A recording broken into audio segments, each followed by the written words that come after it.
In this vaginal bleeding lecture, we're going to cover the anatomy and then the diagnosis of exclusion, abnormal uterine bleeding. When you get to this point, that is the non-pregnant reproductive age female, I want to give you an advanced organizer for remembering the different causes. And that's not something I made up. It's palm coin with an E thrown in.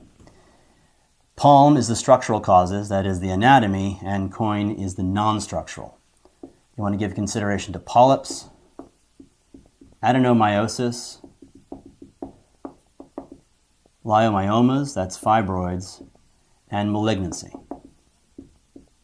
Now, malignancy is going to mean both endometrial and cervical cancers. We're not going to talk about that here. That was talked in the cancer lectures. The non-structural causes are going to be sort of more vague and ambiguous. That is things like coagulopathy, someone who has platelet disorders or an elevated INR, ovarian dysfunction, which is where we're going to go to explain dysfunctional uterine bleeding, problems of the endometrium, iatrogenic, which effectively means IUDs, see the I, and then N, not yet classified, which basically means everything else but makes a mnemonic work. Structural, non-structural. So we are going to talk first about anatomy, the structural diseases, but we're going to leave out malignancy. So when you're considering anatomic causes, there's three things you really want to give a lot of thought to. That is fibroids, adenomyosis, and polyps. This is a normal-looking uterus, fallopian tube in the ovaries. Fibroids are benign growths in the myometrium. It depends where they are, whether they're serosal or submucosal. But effectively what happens is the nice smooth uterus is replaced by this nodularity. So what you're going to see is an asymmetric nodular uterus compared to adenomyosis, which is proliferation of glandular tissue into the myometrium, which effectively makes it very thick and the lumen very small. This is going to be symmetric, smooth, and boggy.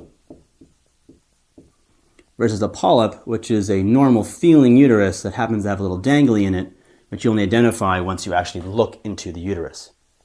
The only one of these we're really going to talk about is fibroids. I just want you to see what it might look like and then use that to correlate with the physical exam finding in case a question gets thrown at you like that. But because fibroids are so common, that's likely where the questions are going to go.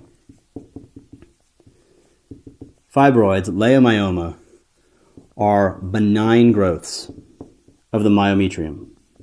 That is, leiomyomas do not progress to leiomyosarcomas. If you have a cancer of the uterus, it did not come from a fibroid. And they are estrogen responsive. They proliferate under estrogen, which means they get worse during cycles. After menopause, they tend to regress. And fibroids can present in any way. They may present asymptomatic, just a nodularity that you feel while you're performing a physical exam. They may present with anemia or bleeding, which is why we're talking about them here, because they're highly vascular. They could be painful, and this is a problem that a lot of people have with fibroids. And because it takes up the lumen of the uterus in an asymmetric fashion, it can lead to infertility. And if they're bad enough, particularly if they are subserosal, if they're big enough, they can actually cause visceral obstruction. Obstruction of the ureters, bladder, kidneys, and bowel. You're going to feel them, right? If they're big enough to cause a problem, chances are you'll be able to feel them. But the diagnostic step, the first one and the only one you need, is a transvaginal ultrasound. The best radiographic test is going to be the MRI, and the MRI is able to separate out a leiomyoma from a leiomyosarcoma. But generally, you do not get the MRI because it is expensive and does not yield any benefit. The only time you'll need that MRI is when the ultrasound is suggestive of malignancy rather than the fibroid. The absolute best test, of course, is a biopsy. But you'll not need to do that, one, because they're highly vascular and they'll bleed, and two, because you make the diagnosis clinically and just with the transvaginal ultrasound. The treatment is where a lot of different issues come up. You can treat them with meds, and you can treat them with surgery. The first line therapy is OCPs, and anytime we say OCP in this lecture, we mean also IUDs. The problem with fibroids, though, is that implanting an IUD and then not having it fall out is a little hard, so OCP is generally preferred. As backup for pain, but generally not useful as monotherapy, is NSAIDs. If you have to pick a medical therapy for fibroids in general, pick OCPs. For surgery, you have to decide, does she want kids? Because it will be very different if she does not want kids. If she wants kids, she gets a myomectomy. She just scoops out the fibroid. This is a lot harder to do. There's probably going to be recurrence and the symptom relief isn't as good, but it maintains her fertility. If she doesn't want kids, you can do a total abdominal hysterectomy and you remove the source of pain and bleeding. Satisfaction rates are very high, but she just has to be done with wanting kids. If you're going to do a surgery and the fibroids are too big, you can do continuous GnRH therapy with leuprolide, which shuts off the axis, essentially induces menopause, turns off the estrogen production, shrinks the fibroids, then you cut them out. So you can see that this could be a very easy test question. First line therapy, OCPs. If pain's the issue, NSAIDs. If you're going to do surgery but you need to shrink the fibroid, leuprolide. You're going to cut it out and she doesn't want kids, hysterectomy. You're going to cut it out and she does want kids, myomectomy. Adenomyosis and polyps are essentially managed very similarly, except they don't have the medications. They're just going to be more surgical. And they present the same way and are worked up the same way. So we're not going to talk about them in detail. I do want to talk about abnormal uterine bleeding.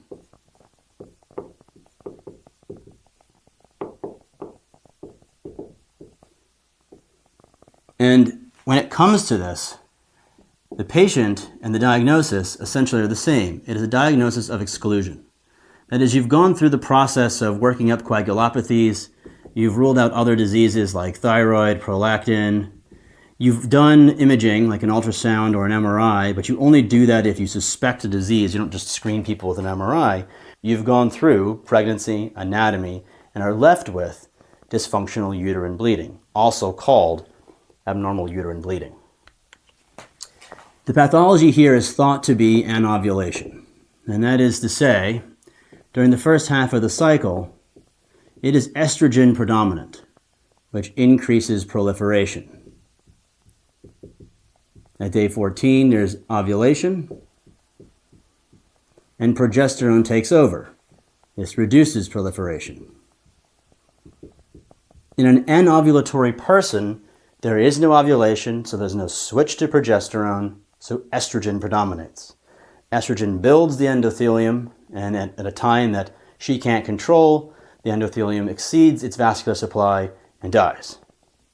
So she has bleeding that occurs irregularly. It may be heavy, it may be light. It's this combination of things that we don't really understand that produces it. Abnormal uterine bleeding is normal near menarche and menses, as the system's getting going and as it's turning off. It's only abnormal, truly abnormal, in the reproductive age after she started having normal menses. And when you diagnose abnormal uterine bleeding, you're effectively saying, look, I don't have anything to tell you, I don't have anything to treat, but we're still going to make you feel better.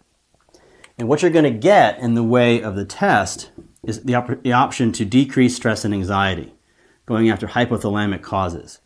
If you're at the point of abnormal uterine bleeding, that's probably not going to work. The same thing is true of weight gain. Unless the person is vigorously exercising, marathon runner, or has body dysmorphic disorder and has having abnormal periods, that's probably not going to be the answer either. Most of the time, stress, anxiety, and weight loss are going to cause amenorrhea, not excess bleeding. So if you have excess bleeding, you need to turn to medical therapy or surgical therapy to stop the bleeding. As with fibroids, the first line is OCPs, and OCPs equal IUDs. Take over the cycle, don't let her body do what it naturally does, stop the bleeding. You can also use NSAIDs.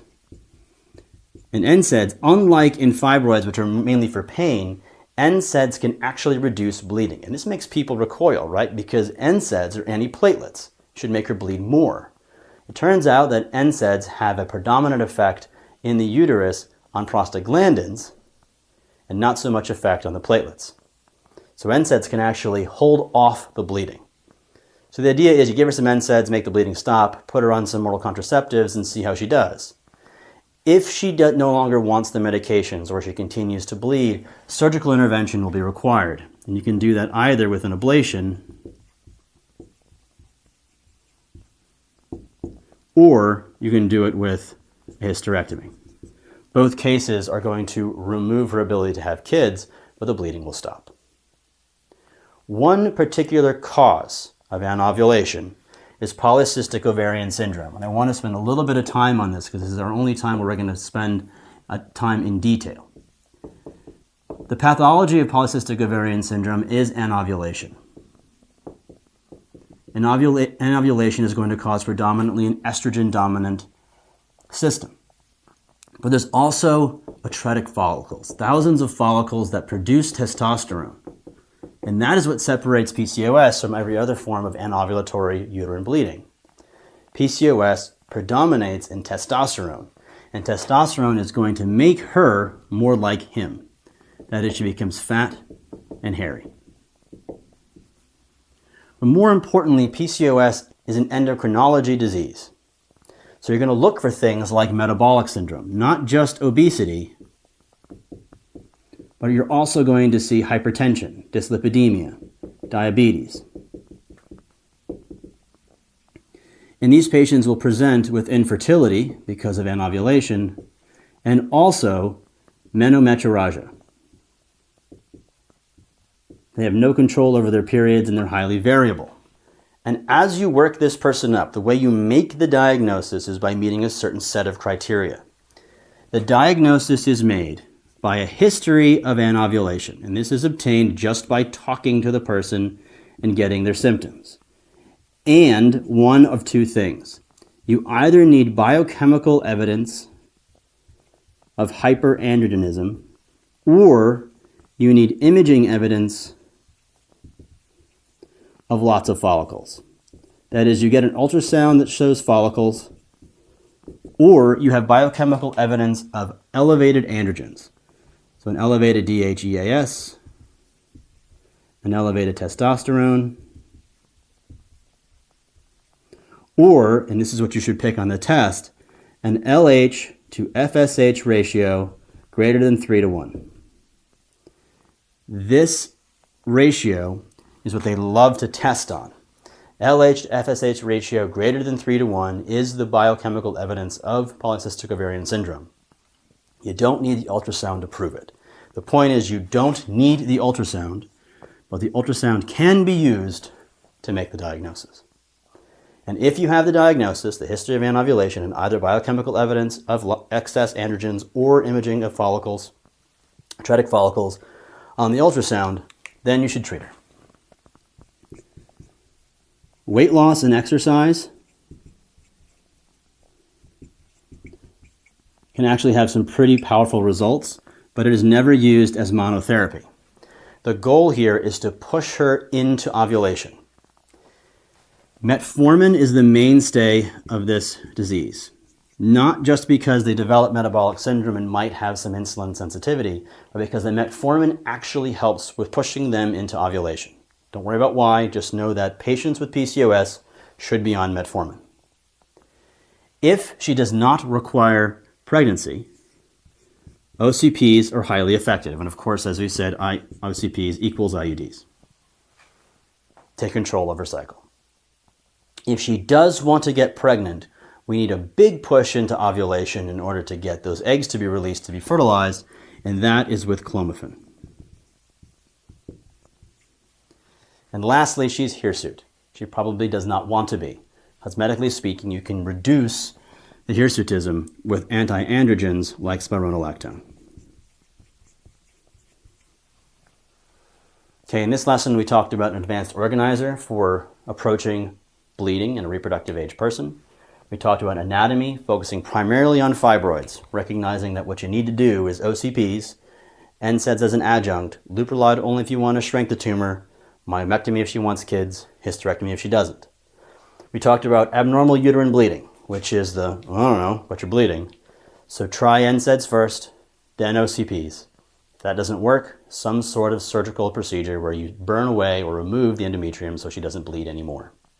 And then we talked about PCOS, which is an endocrine diagnosis based on anovulation, elevated androgens, or atretic follicles on ultrasound. That is vaginal bleeding, reproductive age.